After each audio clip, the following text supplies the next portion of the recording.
Hello friends, नमस्कार दोस्तों। Knowledge for life group में आपका हार्दिक स्वागत है, वेलकम।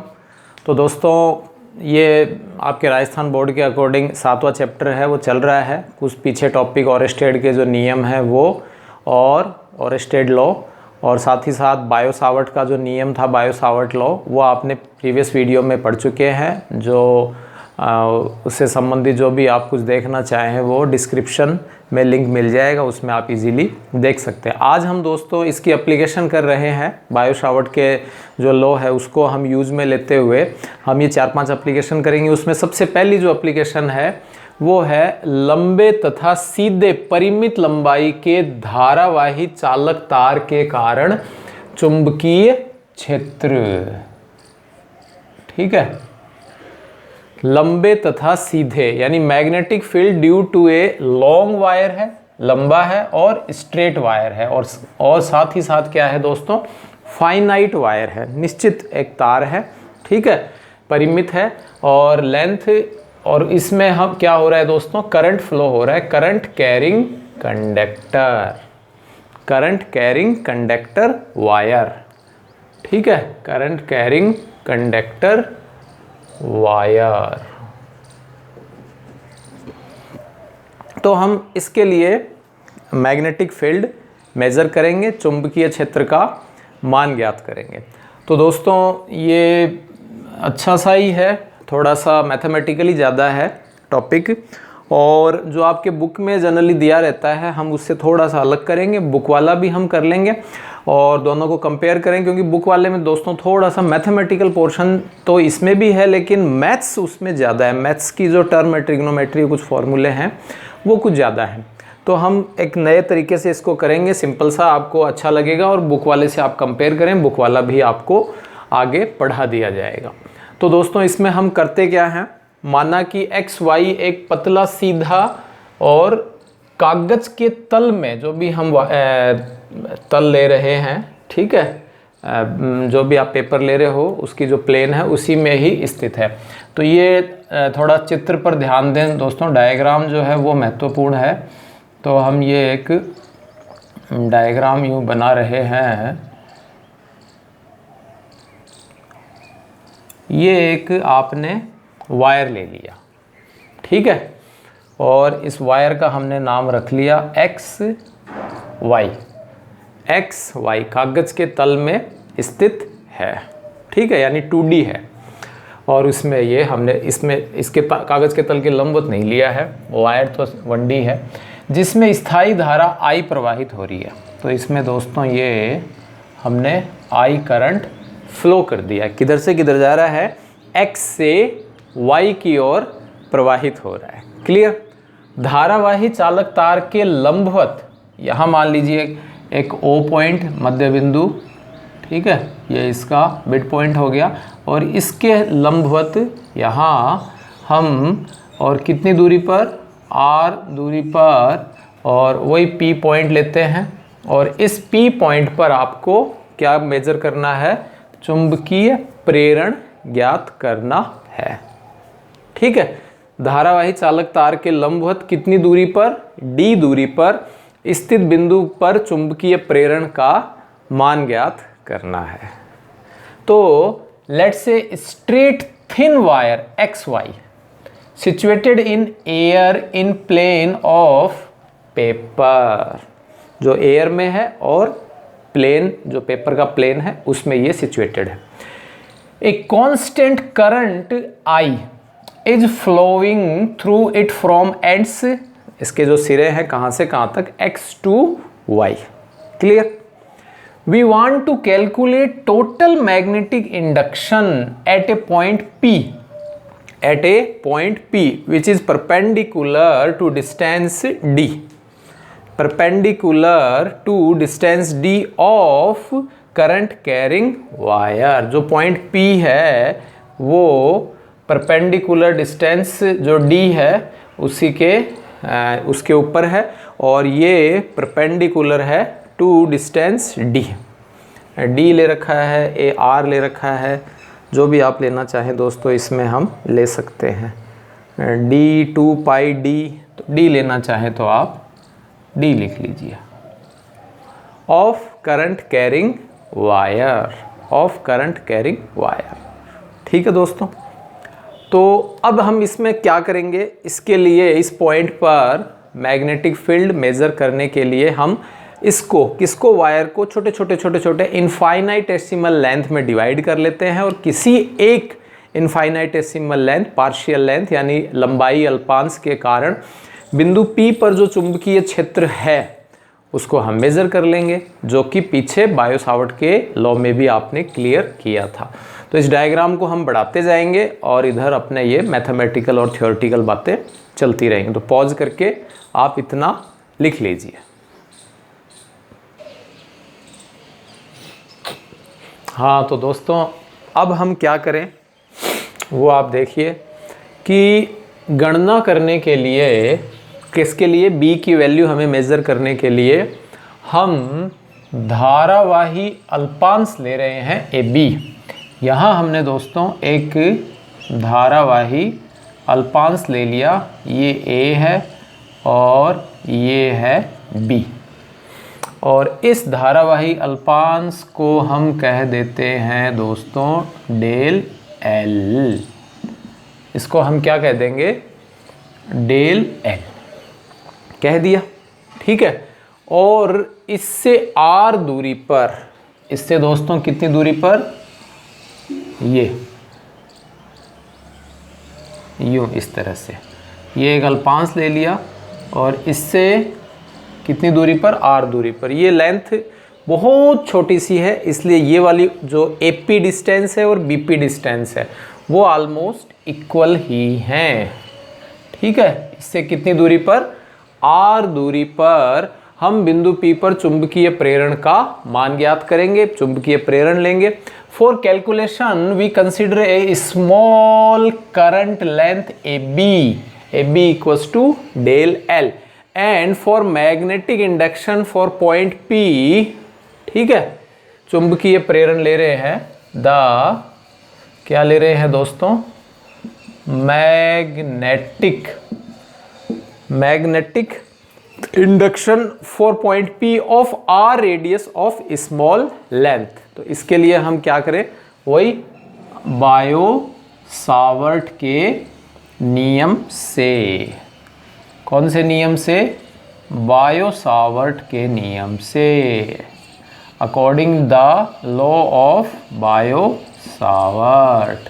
तो बायो सावर्ट के नियम से दोस्तों क्या होता है, बायो सावर्ट का नियम, del B equals to mu naught I del L sine theta upon 4 pi R square. Clear है दोस्तों, प्रीवियस वीडियो में क्लियर किया जा चुका है। Del B equals to mu naught I DL sine theta, क्योंकि ये del B I del L sine theta के प्रोपोर्शनल और R स्क्वायर के इन्वर्सली प्रोपोर्शनल होता है, और mu naught upon 4 pi proportional constant ले लिया था। क्लियर। अब हम दोस्तों इसमें क्या करें कि इस डेल L की मेज़र करने के लिए हम इस पॉइंट P से, और ये जो AP जो आपको लाइन दिखाई दे रही है, इसमें हमने ये एक यूं परपेंडिकुलर नॉर्मल हम ले लेते हैं, और ये जो नॉर्मल हो गया ये है आपके BM। ठीक है दोस्तों, एक बात। दूसरी बात, यहाँ जो हम एंगल लेंगे पॉइंट P के चारों ओर, वो एंगल हम लेंगे दोस्तों फाई वाला, वो हम क्या लेंगे, फाई। तो ये जो एंड्स पॉइंट है X और Y, तो X पॉइंट से और Y पॉइंट से, जो थोड़ा था ध्यान दें दोस्तों, अब थोड़ा थोड़ा डायग्राम में कई चीज़ें हम लेते जाएंगे। तो X और Y पॉइंट में हम ये इस तरह से दो एंगल ले रहे हैं, यूं लाइक दिस। तो आप देख रहे हो ये दोनों के दोनों एक दूसरे के अपोजिट हैं, एक ये क्लॉकवाइज है, ये एंटी क्लॉकवाइज है। तो ये वाला मान लीजिए दोस्तों, यदि फाई 1 है या माइनस फाई 1 है, तो इसको हम ले लेते हैं फाई 2, ऊपर की तरफ लिख लेते हैं यहाँ लिखने की बजाय। तो ये हो जाएगा दोस्तों फाई 2, इसको माइनस ले लेते हैं या उसको माइनस ले लीजिए, एक दूसरे के अपोजिट है। ठीक है, और ये जो लंबाई अल्पांश है ए बी ये स्मॉल है, तो इसीलिए ये वाला जो एंगल है इसके लंबाई अल्पांश से यानी पार्शियल जो धारावाही अल्पांश है जो स्मॉल करंट लेंथ है उसके लिए जो हम एंगल ले लेते हैं वो ले लेते हैं दोस्तों डेल फाई। क्या ले लेंगे? Del phi. ठीक है। और ये वाला जो एंगल है बी पी ओ, ये वाला जो एंगल है नीचे वाला, ये वाला एंगल हम दोस्तों ले लेते हैं फाई। ये वाला है एंगल हम ले लेते हैं फाई। ठीक है, क्लियर। अब दोस्तों हमने क्या किया कि इस डेल एल का मान ज्ञात करने के लिए कौन सा है? धारावाही अल्पांश, धारावाही अल्पांश डेल एल का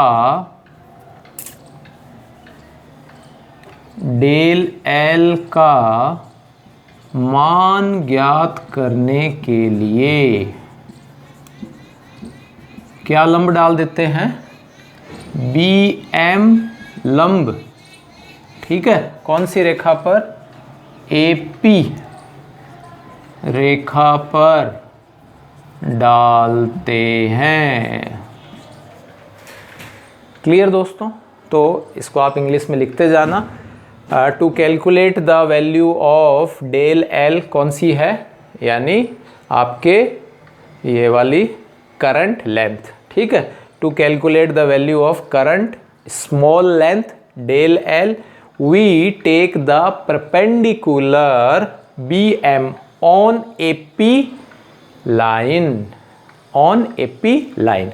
तो दोस्तों जब हमने ये इस तरह से परपेंडिकुलर डाला तो ये वाला तो एंगल हो गया आपके 90 डिग्री। और ये आप जानते हो लंबाई अल्पांश जो है वो ये आपके पार्शियल लेंथ हो गई, ये वाली जो आपको दिखाई दे रही है। और इसके साथ में या फिर यहाँ से ये वाली ले लीजिए या ये भी ऊपर वाली आ रही है, तो ये इसके साथ कितना डिग्री का एंगल बनाती है? थीटा। ये आप जानते हो। ठीक है, तो इसके लिए हम ये एक डायग्राम ले रहे हैं और इस डायग्राम में ये एक त्रिभुज ले रहे हैं, ट्रायगोनल त्रिभुज। कौन सा ले लिया? A from A B M, A B M. और इससे हम निकाल लेते हैं दोस्तों साइन थीटा। इससे हम क्या ले लेंगे? Sign theta. अब थीटा के सामने वाली भुजा दोस्तों लंब हो जाएगी। ठीक है, तो लंब हो गई आपके B M perpendicular upon hypotenuse. तो ये बेस हो गई और ये परपेंडिकुलर हो गई ये, और ये हाइपोटेनस यानी ये आधार हो गई, ये लंब हो गई और ये कर्ण हो गई। तो कर्ण हो जाएगी दोस्तों ए बी। तो B M equals to A B क्या हो गया? Del L. तो बी एम क्या आ जाएगा? Del L sine theta. B M क्या आ जाएगा दोस्तों? Del L sine theta. अब ये जो डेल एल साइन थीटा है इसकी जगह हम क्या रख देते हैं? बी एम रख लेते हैं। क्या रख लेंगे? बी एम रख लेंगे। तो आप इसमें लिख सकते हो, लिखते जाएं पॉज करके, कि put the value of equation 2 of B M in equation 1। समीकरण 2 से क्या करने पर? बी एम का मान समीकरण 1 में रखने पर। ठीक है दोस्तों, तो ये 2 का मान 1 में रख दीजिए, या इसको मैं ऐसे ही लिख देता हूँ, समीकरण 1 व समीकरण 2 से। तो डेल बी बराबर आ जाएगा mu naught upon 4 pi I. Del L sine theta था, डेल एल साइन थीटा को की जगह हो गया B M upon R square. ये इक्वेशन आ गया दोस्तों 3। क्लियर? अब दोस्तों इस BM का मान ज्ञात करने के लिए हम ये नीचे वाला ट्रायंगल जो है वो ले लेते हैं। ठीक है, यानी त्रिभुज, या इसको लिख सकते हो BM जो लंब है का मान ज्ञात करने के लिए क्या करें दोस्तों? त्रिभुज बी एम त्रिभुज बी एम पी से, त्रिभुज क्या कर दें, बी एम पी से। टू कैलकुलेट या to determine the value of perpendicular B M we take the triangle B M P. अब दोस्तों इसी में भी आप वही ले लीजिए, तो इसमें आप क्या देखोगे, साइन और एंगल है del phi, sine del phi, और वही sine del phi equals to ये दोस्तों परपेंडिकुलर यानी 90 डिग्री वाली, ठीक है, एंगल हो गया। तो ये इसके सामने वाला एंगल हो गया बी एम और अपॉन यानी लंब बटे कर्ण, क्यों, और ये परपेंडिकुलर और ये बेस हो गया, तो ये हो गया B P, B P, B P या पी बी जो भी आप लिखना चाहें। तो ये बी एम तो बी एम हो गया दोस्तों, और ये वाली दूरी आ गई आर, तो ठीक है, और ये आपके आ जाता है, तो बी एम इक्वल्स टू आ जाएगा आर साइन डेल फाई। और ये आप जानते हो दोस्तों डेल फाई जो है वो अल्फ है, जो कोण है angle del phi is very small, ठीक है। Then sine del phi almost equal हो जाएगा डेल फाई के, किसके इक्वल हो जाएगा, डेल फाई के। तो ये जब हम यहाँ रख देते हैं, ये इक्वेशन 4 मान लीजिए, ये इक्वेशन 5 मान लीजिए, और बी एम आ गया दोस्तों R del phi, R del phi, और ये जो वैल्यू है इक्वेशन 6 की जो वैल्यू है वो अपन कहाँ रख देते हैं दोस्तों, इक्वेशन 3 में रख देते हैं। कहाँ रख देंगे, इक्वेशन 3 में। तो समीकरण 3 व समीकरण 6 से, तो ये हो गया दोस्तों del B equals to mu naught upon 4 pi, ठीक है, I R del phi upon R square, R से आर कैंसिल हो गया, तो ये आ गया mu naught upon 4 pi I del phi by R, ठीक है, ये ओ पॉइंट है। ये इक्वेशन आ गई 6, क्लियर। अब हमको दोस्तों जो आंसर है वो आर के रूप में नहीं चाहिए, किस रूप में चाहिए है, डी के रूप में चाहिए। तो आर और डी में आप देख रहे हो जब हम ये ट्राइंगल लेंगे, कौन सा ट्राइंगल दोस्तों, from triangle O B P से, ठीक है, या फ्रॉम हो गया, तो from triangle O B P. तो इसमें आप दोस्तों क्या देख रहे हो, थीटा के सामने वाली भुजाई ये लंब हो गई, ये आधार ये कर्ण, तो आधार और कर्ण के लिए हम क्या लेते हैं दोस्तों, आप जानते हो कोस, और एंगल हो जाएगा फाई, एंगल कितना है फाई, तो कोस फाई इक्वल्स टू हो गया ओपी आधार, और कर्ण क्या हो जाएगा बीपी, ठीक है, बीपी या पीबी जो भी है। तो ये हो गया दोस्तों डी, और ये हो गया आर। तो आप यहाँ से आर की वैल्यू निकाल लीजिए, आर की ही रख लीजिए, तो आर इक्वल्स टू हो गया डी बाई कोस फाई, क्या आ गया दोस्तों, D by cos phi, clear है। अब ये क्या करें, इसमें हम जो वैल्यू है कौन सी, इक्वेशन 6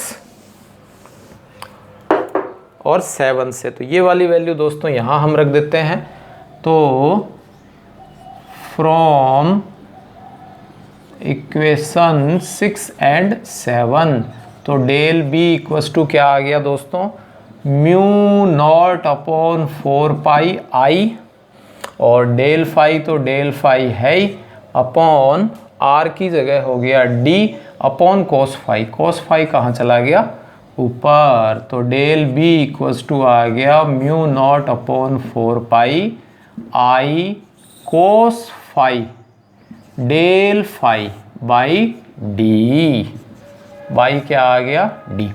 ये आ गया दोस्तों मैग्नेटिक इंडक्शन यानी चुंबकीय प्रेरण, किसके लिए, इस छोटे से भाग के लिए, क्लियर, किसके लिए आ गया, इस छोटे से भाग के लिए आ गया। पॉज कर करके रिपीट कर करके बार बार देख सकते हो वीडियो क्यों? गिरते हैं सहसवारी मैदान जंग में, वो तिफल क्या गिरे जो घुटनों के बल चले। तो कोशिश करें बच्चों, बार बार देखें, घुटनों के बल चलोगे तो कोई सफलता नहीं मिलेगी। हाँ, तो ये डेल वी हो गया। फिर उसके बाद में हम क्या करें, टोटल x पॉइंट से y पॉइंट तक हमको, ठीक है, तो कुल चुंबकीय प्रेरण B का मान ज्ञात करने के लिए